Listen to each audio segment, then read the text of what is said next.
কি খবর ভিউয়ার্স, আশা করি সকলে ভালো আছেন। আজ আপনাদের নিয়ে যাব চট্টগ্রামের ঐতিহ্যবাহী জব্বরের বুলি খেলায়।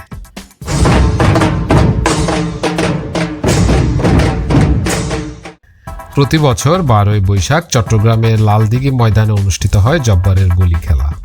প্রচলিত কুস্তিকে চট্টগ্রামের আঞ্চলিক ভাষায় বুলি বলা হয়। 1909 সালে চট্টগ্রামের বদরপাতি এলাকার ধনাঢ্য ব্যবসায়ী আব্দুল জব্বার সওদাগর এই প্রতিযোগিতার সূচনা করেন। জব্বরের বুলি খেলা একটি জনপ্রিয় ও ঐতিহ্যমণ্ডিত প্রতিযোগিতা। চট্টগ্রামের ঐতিহ্যবাহী জব্বরের বুলি খেলায় এসেছি, মেলাটা একটু দেখব বলে।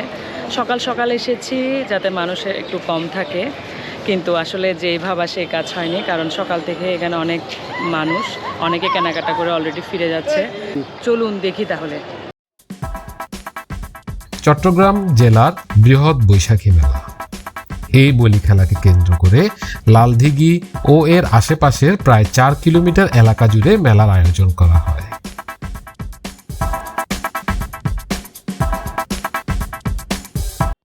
আমার পেছনে হচ্ছে ঐতিহ্যবাহী যে জব্বরের বলি খেলা, সেই বলি খেলার বলি মঞ্চ। এখানে বলি ধরা হয় প্রত্যেক বছর।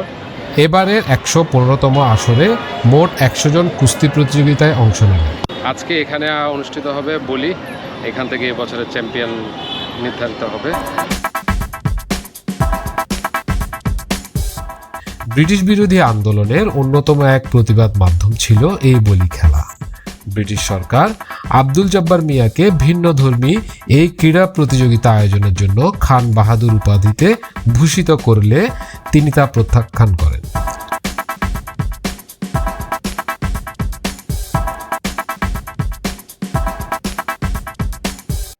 ব্রিটিশ ও পাকিস্তান আমলে বৃহত্তর চট্টগ্রাম ছাড়াও বার্মার আরাকান অঞ্চল থেকেও নামি দামি বলিরা এই খেলায় অংশ নিতেন।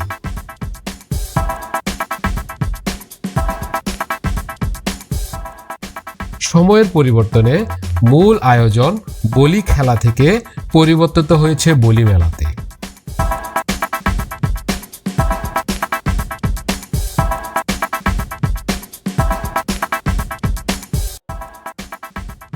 চট্টগ্রাম জেলার সবচেয়ে বড় বৈশাখী মেলা হিসেবেও এখন পরিগণিত হয় এটি।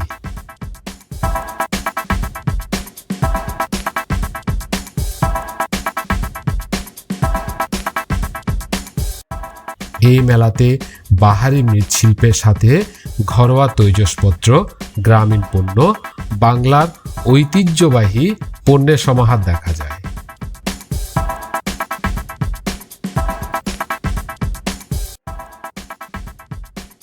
এই মেলাতে যে সকল পণ্যগুলো পাওয়া যায় তা সাধারণত অন্যান্য মেলায় দেখা মেলে না।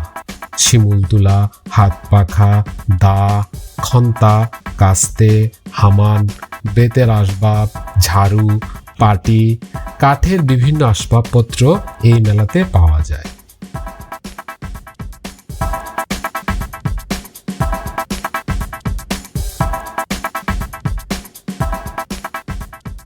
প্রাচীন বাংলা মেলার খাদ্যদ্রব্য গজা, মুরগি, বাতাসা, মনাক্কা ইত্যাদিও পাওয়া যায়।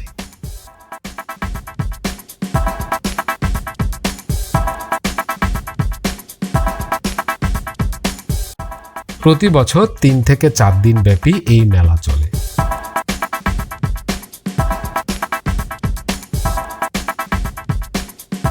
জন্ম এবং কৈশোরের সময়টুকু কেটেছে এই মেলার পাশের এলাকাতে। বাসা থেকে স্কুল বা অন্য কোথাও যেতে হলে এই মেলার মধ্য দিয়ে যাওয়া আসা করতে হতো।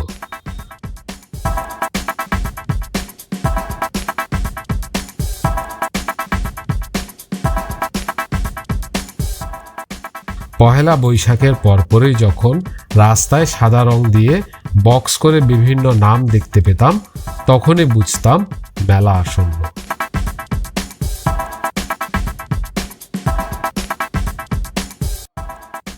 এর কিছুদিন পর সিনেমা প্যালেসের আশেপাশে বড় বড় ট্রাকে করে আসতো কাঠের আসবাবপত্র।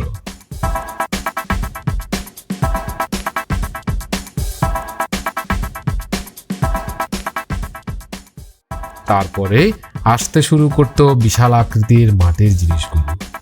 এর কয়েকদিন পর থেকেই মেলা শুরু হয়ে যেত।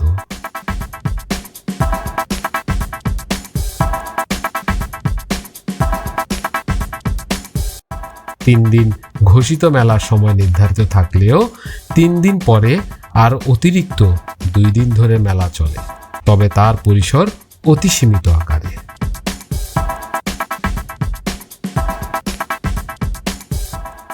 জব্বারের বলি মেলা আমাদের ঐতিহ্যের অংশ, এটিকে ধরে রাখতে হবে আমাদের। মেলায় আগত বিক্রেতারা আসেন কিছু লাভের আশায় পণ্য বিক্রি করতে, অনেকাংশে তারা কয়েক গুণ বাড়তি দাম হাঁকায়, তবে আমাদের উচিত হবে বুঝে শুনে দরদাম করে পণ্য নেয়া।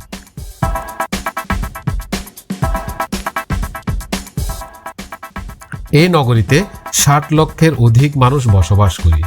সকলে যদি একটি পণ্য কিনি তাহলে বিক্রেতারা আসবেন। ক্রেতা বিক্রেতার উভয়ের সমান অংশীদারিত্বেই টিকে থাকবে এই মেলা। আজ এই পর্যন্ত। ভালো থাকুন সকলে, সুস্থ, সুন্দর এবং নিরাপদে থাকুন। দেখা হবে আবারও। ধন্যবাদ। বিদায়।